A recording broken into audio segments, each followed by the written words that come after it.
Amigos e irmãos, a Igreja pelo Mundo, Geórgia, um pequeno país que durante 70 anos não pôde expressar sua fé sem Deus, sem igrejas. Este país foi ferido profundamente pelo sistema comunista.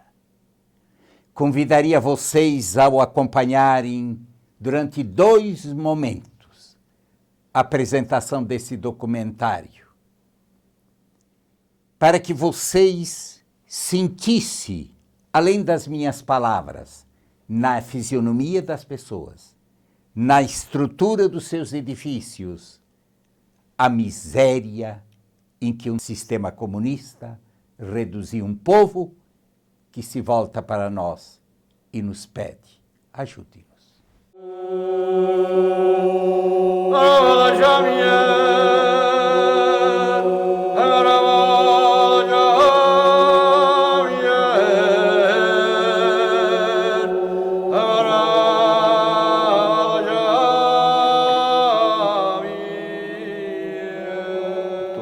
Aqui na Geórgia, assim como em toda a União Soviética, vivemos sem Deus durante mais de 70 anos.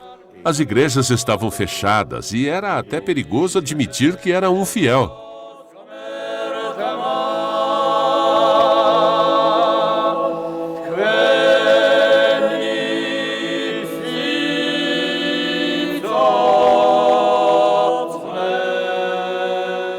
Os georgianos pertencem a uma das nações mais antigas da cristandade.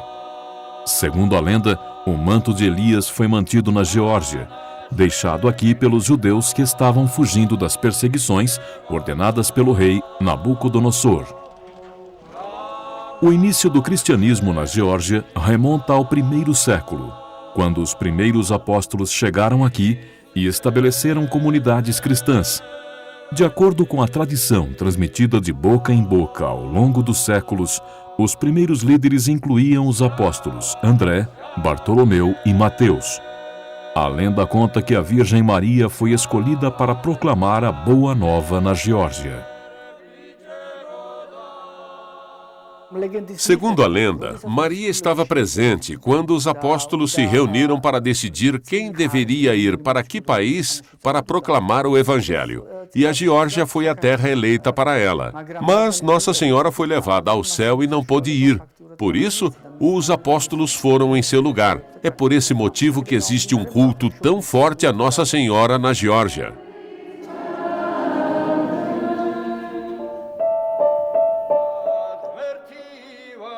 A Geórgia se tornou um país cristão graças a Santa Nina e ao rei e à rainha São Miriam e Santa Nana.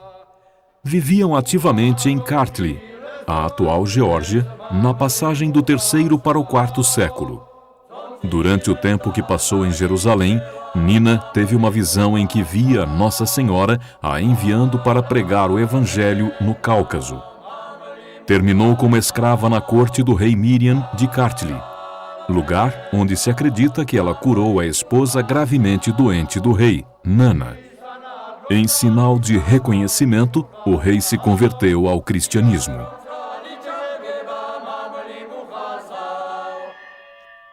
Os gregos, as primeiras comunidades cristãs do 2º século, foram os primeiros cristãos na Geórgia. No século V, a Igreja Ibérica, como era chamada a Geórgia nesta época, recebeu o estatuto de Igreja Autocéfala e o seu próprio patriarca. A Igreja se dividiu depois da conquista da Geórgia pelo Império Bizantino e pelo Islã, mas voltou a se unir depois da reunificação do país no século XI. A situação se tornou mais complicada no século XV, quando a Turquia e a Pérsia atacaram sucessivamente a Geórgia com o intuito de islamizar a região. A situação permaneceu inalterada até o século XIX e o regime dos czares, quando, embora autorizados a construir igrejas, os católicos não desfrutavam de total liberdade de fé. Embora a Geórgia tenha alcançado a independência com a queda da Rússia czarista, ela teve uma duração muito curta, de 1918 a 1921. A independência terminou quando o Exército Vermelho invadiu o país em 1921, espalhando um terror sangrento e incorporando a Geórgia à União das Repúblicas Socialistas Soviéticas. A Igreja sofreu enormes perdas na época, em termos humanos, com prisões, deportações e execuções. E em termos materiais, com a confiscação e a destruição da propriedade da Igreja. A existência oficial da Igreja se tornou praticamente impossível. O regime comunista dominou as repúblicas soviéticas, incluindo a Geórgia, até o início dos anos 90.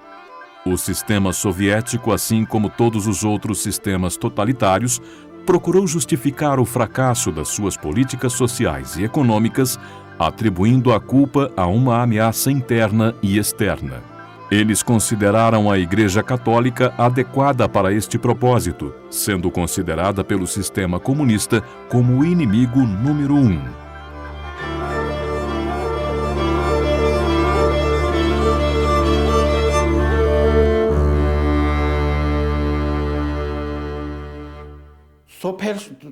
Fomos criados nos tempos comunistas para sermos ateus.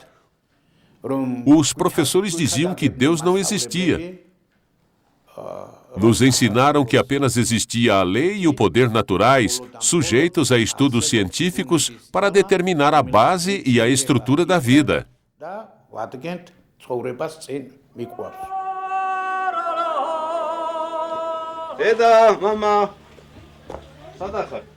Os meus pais trabalharam numa escola. Eles não podiam falar livremente da sua fé. Me lembro de que costumávamos viajar de Valem para a cidade e passávamos por uma bela igreja pelo caminho. Sempre entrávamos, rezávamos e acendíamos uma vela e depois continuávamos a viagem. Ninguém podia saber disto, porque podíamos ficar sem trabalho. Os meus pais me contaram que me levaram a Tbilisi em segredo e me batizaram numa igreja católica. Eu soube que era católico só nesse momento.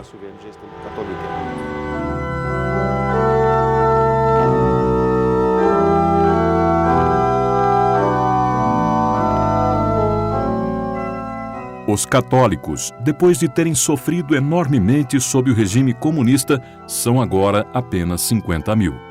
Ao longo do período comunista, os católicos tinham apenas uma igreja na capital Tbilisi, a Igreja de São Pedro e São Paulo.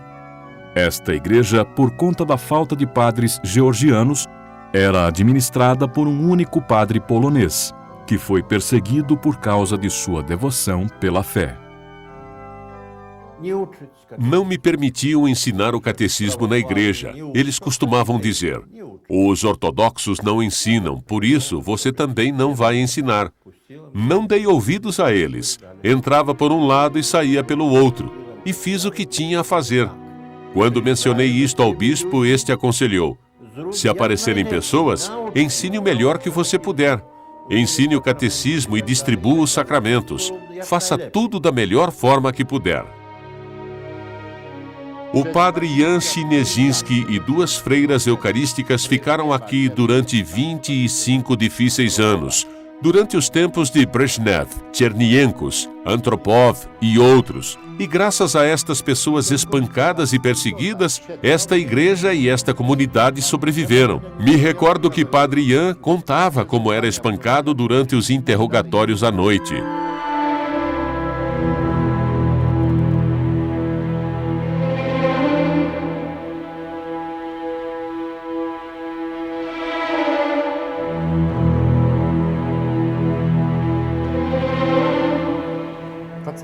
Pessoas como o padre Chinieszynski deveriam se tornar cardeais. É graças a essas pessoas, de quem ninguém se lembra ou ninguém fala, que a igreja sobreviveu aqui. Essas pessoas deram as suas vidas por esta igreja, nesta terra, neste lugar, neste país.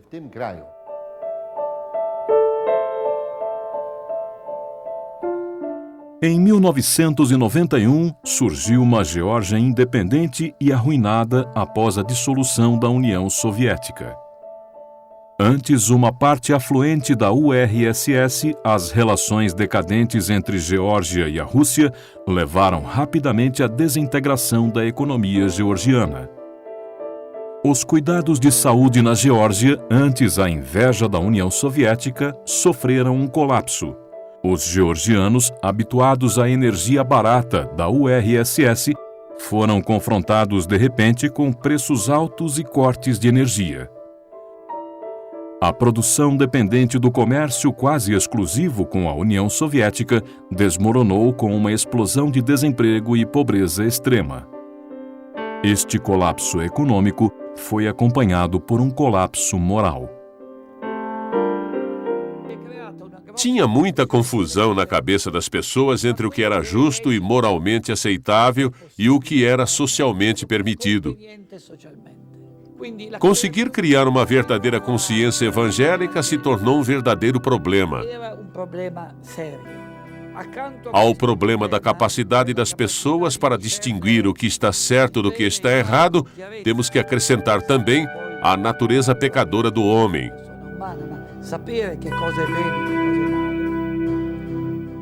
Surgiu uma relativização da pessoa humana.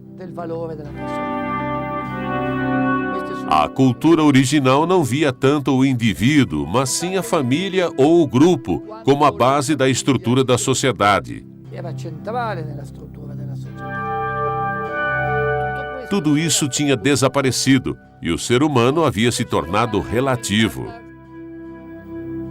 Uma realtà molto relativa.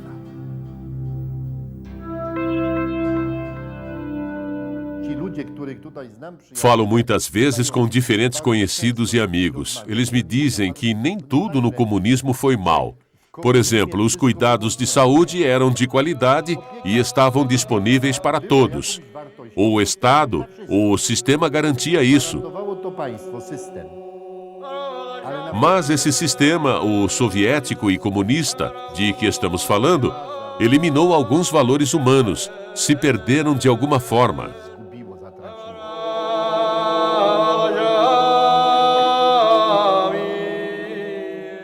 Todos esses problemas são heranças dos 70 anos de comunismo, de uma vida sem Deus, desse homo soviéticos, que dizia uma coisa, pensava outra e depois fazia algo completamente diferente. Essa mentalidade sobrevive de certa forma e a vida continua sem qualquer referência à consciência ou fé. Essa situação continua até hoje. É, em primeiro lugar, a causa de uma falta de ideologia e depois de uma ideologia comunista que substituiu a religião.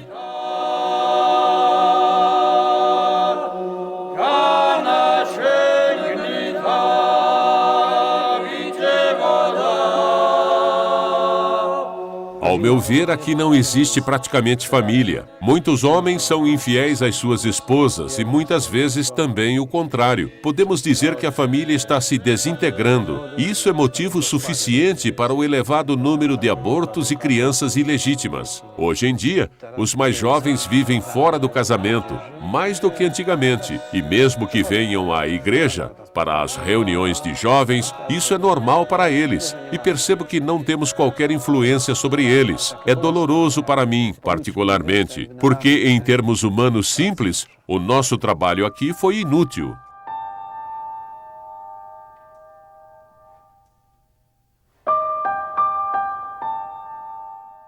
O comunismo na Geórgia levou, por um lado, ao desaparecimento de qualquer vida espiritual ou religiosa, e, por outro, a um colapso total da economia.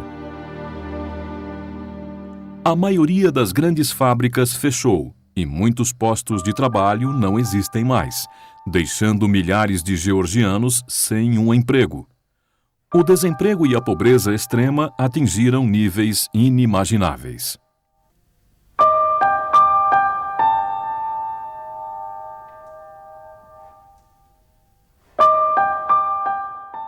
Essas pessoas se limitam a viver passivamente. E existe tanta pobreza porque os refugiados que vieram das aldeias à procura e com a esperança de encontrar uma vida melhor nas grandes cidades, não encontraram nada. Hoje em dia, na Geórgia, restam apenas memórias das grandes fábricas comunistas que costumavam empregar dezenas de milhares de pessoas. Estamos, neste momento, no lugar de uma das maiores dessas antigas fábricas, que aparentemente empregavam mais de 12 mil pessoas. Uma região inteira onde nada mais sobrevive, desmanteladas, vendidas, a chamada privatização. A sua casa foi incendiada, perdeu o emprego ou ficou doente. O Estado não se importa, não dão nada, nem benefícios, nem pensões, apenas um subsídio de 80 lari. O que se pode comprar na Geórgia com 80 lari, que é pouco mais de €1 por dia? É preciso ressaltar que as pessoas são muito pobres. Se a minha coleta de domingo for de 12 lari, cerca de 4 euros, é uma grande coleta. Essa foi a primeira missa nesta igreja. Por isso que a coleta foi muito grande, 27 lari, cerca de 9 euros. Não vale a pena comparar as condições com qualquer outro lugar. As pessoas aqui são muito pobres. Muitos anos atrás, costumávamos ir à igreja todos os domingos, e lá tinha um casal com 2 filhas. Eles vinham à igreja uma vez com uma filha, outra vez com a outra. Um domingo, sem pensar, perguntei: por que é que vocês sempre vêm à igreja com apenas uma filha?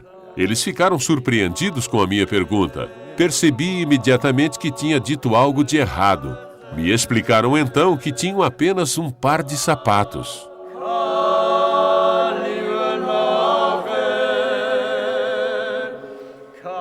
1990 marcou o início de uma nova era na Geórgia. Foi proclamada a liberdade de religião. A Igreja Católica renasceu gradualmente. Vieram padres, principalmente da Itália e da Polônia, para reconstruir as paróquias arruinadas, enquanto a Geórgia estabelecia relações diplomáticas com a Santa Sé em 1993.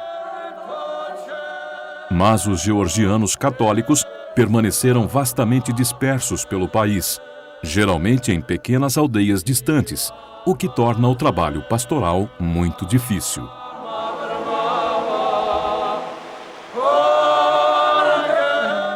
A minha primeira visita a uma aldeia georgiana foi em 1987.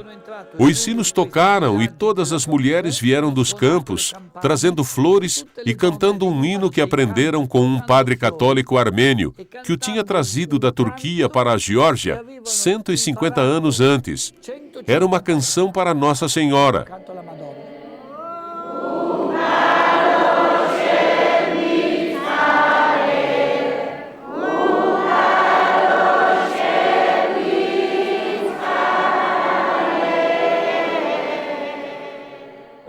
Foi a primeira vez que viram um bispo. Foram muitas lágrimas e emoções, mas, acima de tudo, tinha uma frase que muitos repetiam: não conseguimos acreditar que o Papa sabe que ainda estamos vivos.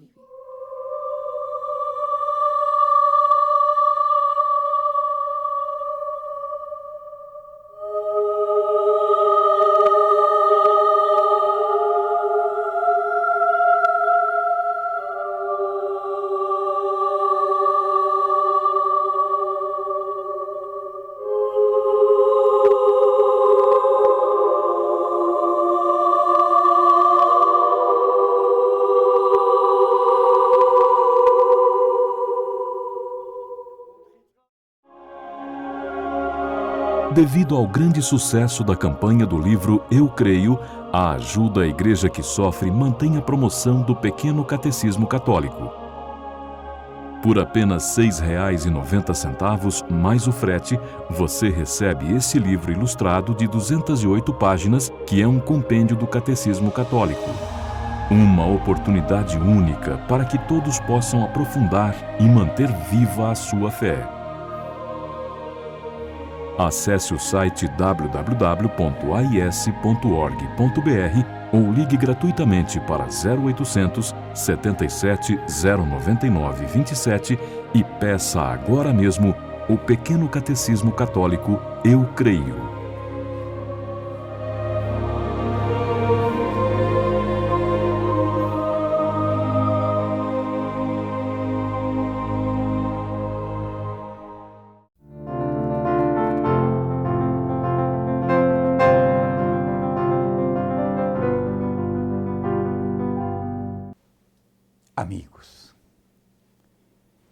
Eu espero que vocês tenham olhado, se deixado tocar